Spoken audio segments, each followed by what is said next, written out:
পহেলা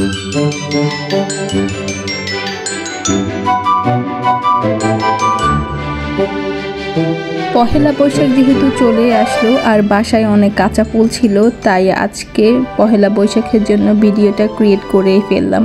আসসালামু আলাইকুম, hello everybody, welcome back to my other new vlog video. আশা করি সবাই ভালো আছেন।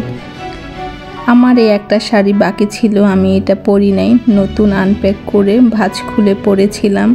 যেহেতু পহেলা বৈশাখ পালন করব, ছোটোখাটো করে বাসায় থাকবো, আর কোথাও বের হবে না। ওয়েদার এখন খুবই খারাপ, শাড়ি পরে সাজুগুজু করে বের হলে তো অবস্থা একদম খারাপ হয়ে যাবে। এই তো আমার বাসায় অনেক ফুল ছিল, আমার হাজব্যান্ডকে বলার পর ও এত ফুল নিয়ে আসবে আমি চিন্তা করি নাই। আর ফুলগুলো এত সুন্দর ছিল, এত আনকমন কালার। আর আমি পরেছিলাম এই শাড়িটা, এটা হচ্ছে একটা হ্যান্ড প্রিন্টের শাড়ি। আঁচলটা টোটালি হ্যান্ড প্রিন্ট আর পাড়টা আর বডিটা হচ্ছে টাইডাই বাটিক করা। শাড়িটা খুবই সুন্দর। প্রথমে দেখে আমার অত ভালো লাগে নাই, বাট খুলে দেখার পর খুবই সুন্দর লাগলো। আর পরার পর আরও সুন্দর লেগেছে। এত সুন্দর যে লাগবে আমি চিন্তাও করি নাই। আর তার সুন্দর লাগার মেন কারণ হচ্ছে এত সুন্দর ফুলগুলা একদমই আনকমন ছিল।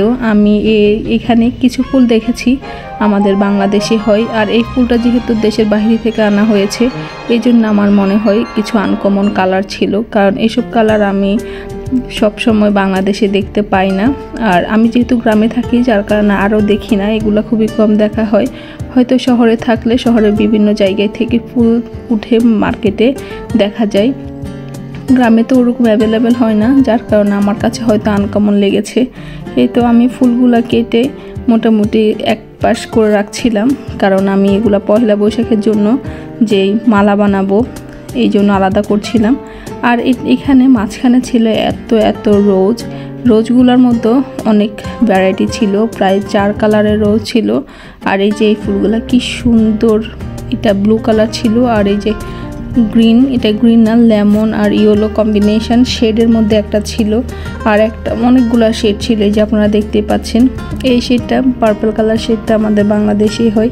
এই যে আমি ভাবছিলাম এগুলো হয়তো রং দিয়ে আর্টিফিশিয়াল কালার করে দিয়েছে, বাট পরে আমি এগুলো ভেঙে একটা খুলে দেখি না, এটার ভিতরের যে অংশটা সেটাও সেম কালার। তার মানে এটা কোনো আর্টিফিশিয়াল না বা কোনো কালার দিয়ে এটা এমন কালার করা হয়নি, এটা ন্যাচারালি হয়েছে। এই তো আমি ফুলগুলা মোটামুটি খুলে নিয়েছি, আর যে বাকি অংশটা ছিল ওটা প্রায় নষ্ট হয়ে যাচ্ছিল, ওটা ফেলে দিয়েছি। আর ফুলগুলো আমি যেদিন সাজুগুজু করেছিলাম, যেহেতু পয়লা বৈশাখ 14 তারিখে হবে, আমি 13 তারিখে সাজুগুজু করছিলাম, এর মধ্যে ফুলগুলো প্রায় নষ্ট হয়ে যাচ্ছিল, কারণ গত 2 দিন আগে এই ফুলটা আনা হয়েছে।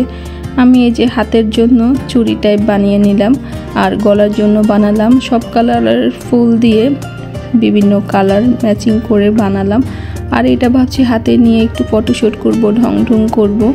এই তো পরে আর কি হলো সেটা শুনেন। আমি যখনই এটা সাজুগুজু করতে গেলাম, তখনই আমার বাচ্চারা চলে আসছে। আমি আর কিসের বাহিরে যাব, কিসের কি করব, সবগুলো ফুল যেহেতু আমি একদিন আগে বানিয়ে রেখেছিলাম, আমি যখনই গলায় পরতে গিয়েছিলাম সবগুলো এই যে খুলে পড়ছিল, পুরো রুম হয়ে গিয়েছিল, সব খুলে পড়ে গিয়েছিল। আর এই যে আমি মোটামুটি পরে বাসায় একটু ফটোশ্যুট করছিলাম, আর আমার বাচ্চারা আমার দরজায় এত জোরে নক করছে, আমি কোনো রকমে সাজুগুজু করে আবার শাড়িটা খুলে ফেলেছিলাম, কারণ বাচ্চারা তো ডিস্টার্ব করছে। ওরা উকি দিয়ে দেখছিল যে আমি কি করছিলাম, আর যখনই দেখছে আমি ফুলগুলা নিয়ে এমন করছি, ওরা ভিতরে ঢোকার জন্য কি যে করছিল আমার সাথে। এই ছিল আমার আজকের ভিডিওটা। সবাই ভালো থাকবেন, আল্লাহ হাফেজ।